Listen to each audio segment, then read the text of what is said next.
In the wilds beyond they speak your name, with reverence and regret. For none could tame our savage souls, yet you the challenge met. Under palest watch you taught we changed. Our base instincts were redeemed. A world you gave to bug and beast as they had never dreamed. From Monima, the teacher. That is one of the dreamers we see in the hit game Hollow Knight. In fact, this is the first ever poem you get. If you boot up the game, this is the first thing you will see. This 3-part video series will cover the entire game, not including all endings. I think that the true ending should be its own video. I'm also absolutely terrible, so I may not be able to get the true ending. I will attempt to get true ending, though. This video will cover normal routing of Forgotten Crossroads through Mantis Lords, so please check it out. It's going to cover 3 bosses. Stay till the end. If you love Hollow Knight, just stay to the end. I promise I'll make it worth your time. And yeah, just have a great day. If we can get this video to at least 11 likes, I'll make a part 2. So thank you for watching.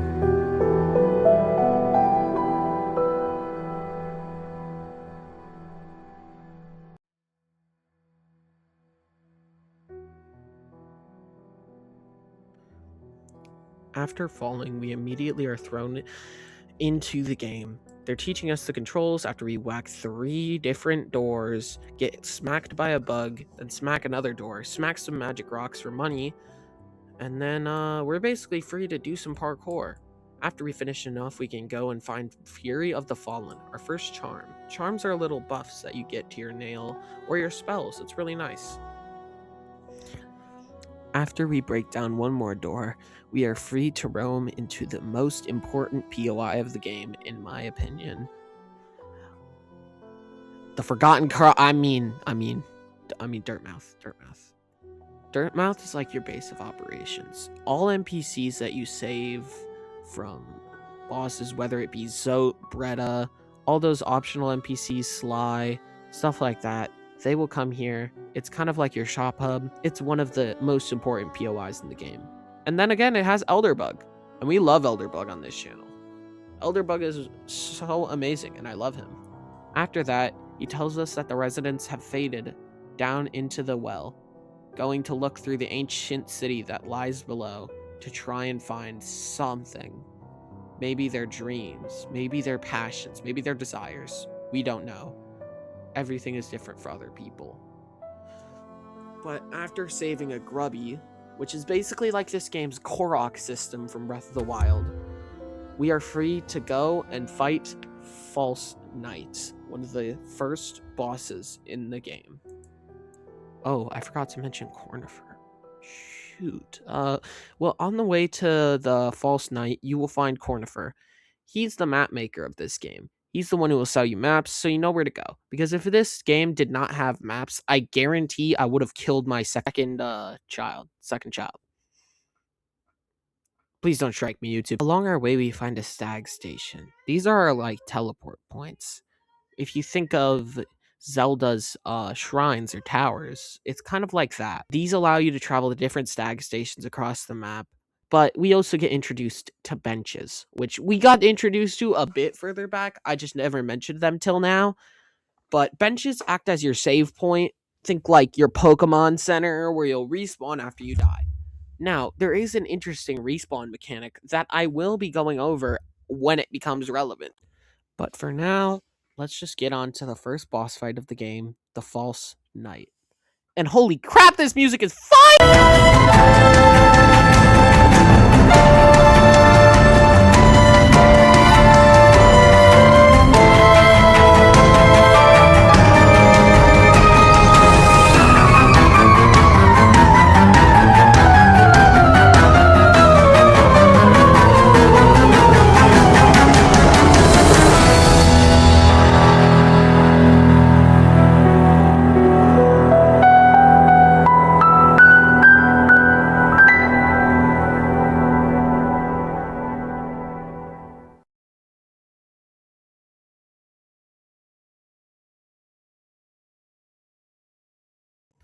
after pogoing on the false knight to assert dominance on all other false knights and show that we are the true knight, we grab 137 G. Well, wait a minute. Where's my reward? I just fought a boss, and you are giving me. It's past here. Okay. So we go into the shaman's house, and he gives us the Vengeful Spirit spell. Now, obviously, this doesn't come free. He says it's experimental, and he also says that there's a boulder thing that we have to go kill. So we do some parkour after he forcefully locks us in his basement to kill this boulder thing, and then he lets us out. Now we're a bit lost. Hollow Knight. We have to go kill another one of those boulder things and get to Green Path. Once we're in Green Path, then we must do a lot of parkour. Seeing a red figure that looks just like us, except with longer horns. Could this potentially be somebody we knew? We end up going and following them, and this will lead us across the way. Not much of interest happens here other than a lot of parkour. We get another bench, get some more grubbies, and then we confront them. And by them, I mean the Vengefly King, who's obviously the bigger threat here. After absolutely brutally murdering a Fly, we get introduced to one of the best characters in the game that nobody hates ever. I mean, nobody would ever hate this character. Zote the Mighty. Now, Zote the Mighty, don't get it wrong. He will end your life. Matter of fact, I'm lucky I even saw him because, I mean, he moves at hypersonic speeds, as we all know. He's the most powerful entity in all of Hollow Knight. Like, if he's not at the top of your boss ranking, you're insane. You're just insane. After we save Zote from, I don't know what's happening here, we go and we finally confront the cloaked figure.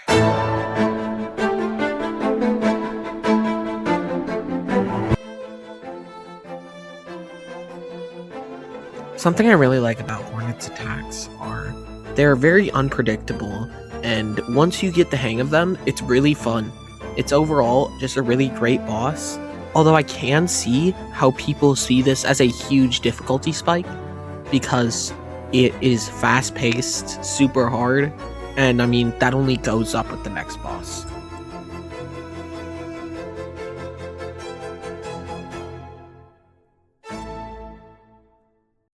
And with that, we claim our next ability, the Mothwing Cloak and its dash ability. This allows us to reach further away objects and is one of the most useful abilities in all of Hollow Knight. I do think it is important to mention that Hornet does not die after in this engagement, and we actually get a message, I'm not sure from who, telling us you should break the seals of the Dreamers. Now, the Dreamers haven't really been mentioned so far, but for that I need to go into backstory. First, the Pale King came, and he had beef with the Radiance, which was basically a giant moth. I don't know. All you need to know is there was an infection spreading throughout Hollow Nest, and the Hollow Knight is the guy we saw at the beginning of the game, and he basically went into this egg, and the Dreamer sealed him in there so that he could contain the infection. But it's starting to leak out, so our goal, kill all the Dreamers, and then replace the vessel.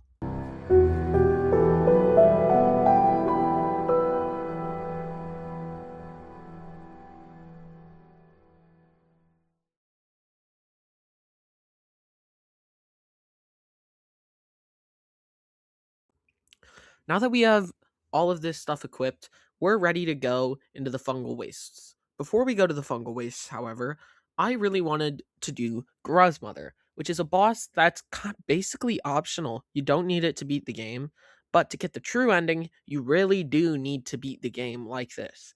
So what you do first is you go back to Forgotten Crossroads, and instead of going up at the Pale Knight, up to the Pale Knight room, you're going to just continue to go to the right. In the bottom right, you'll find Gruzmother. Past this point, you'll find Sly, a shopkeeper who comes up to Dirtmouth, who also secretly is a great. He's not a nail sage. Don't. I didn't say anything. I didn't say anything. Please don't kill me. I have a family, please. And then Salubra, low key chill. Like she's just chill like that. She will give you charms. She'll give you charm notches, and all for a great deal. After this, we venture down into the fungal wastes and come across a nice little NPC called Leg Eater. Please don't eat my toes. I'm serious. Please stay away from me, Leg Eater.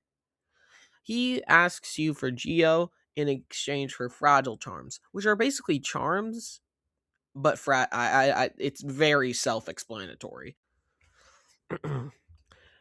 Now we will be getting over to a quick boss room. Just gonna kill these 2 mushrooms so that we can get a charm notch. This will help us in the Mantis Lord fight.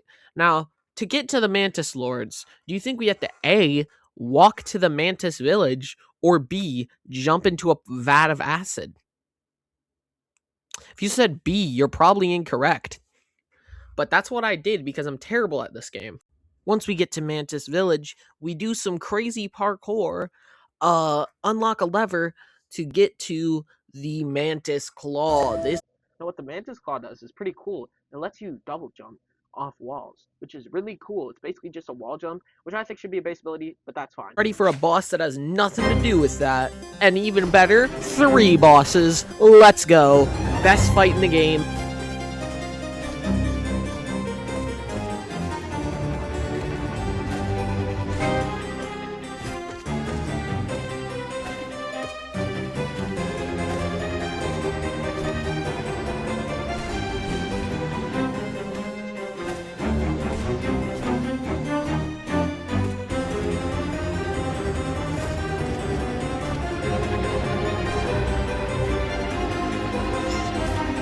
Mantis Lords is one of my favorite bosses because it's easy to dodge one of their attacks. You can beat one of them no problem. I mean, I even beat the first phase hitless, but the second phase is where it gets real fun, where you have to start tracking both mantises at the same time. Honestly, my favorite version of this is the Radiant difficulty one, Sisters of Battle, where you get to fight all 3 at the same time. I think if that was in vanilla, I would fight it immediately after this video.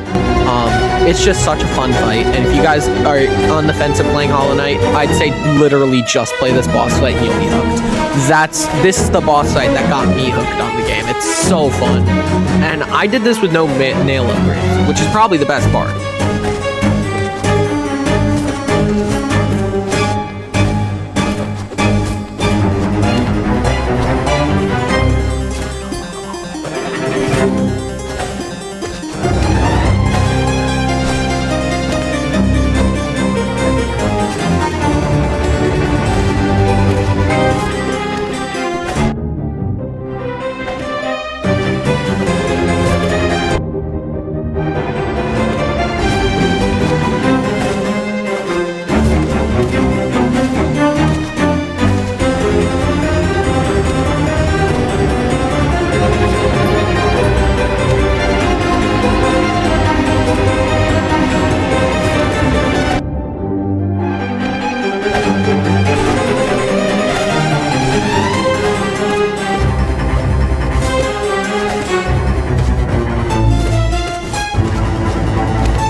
Holy shit. Oh my god. Yo, that is why that's my favorite fight, bro. Holy. Oh, that's such a good fight. That is such a good fight, bro. But then you go behind them, there's no reward. Just a new area riddled with spears and bodies. And you realize the Mantis Lords weren't guarding some new ability. They were protecting Hallownest from something.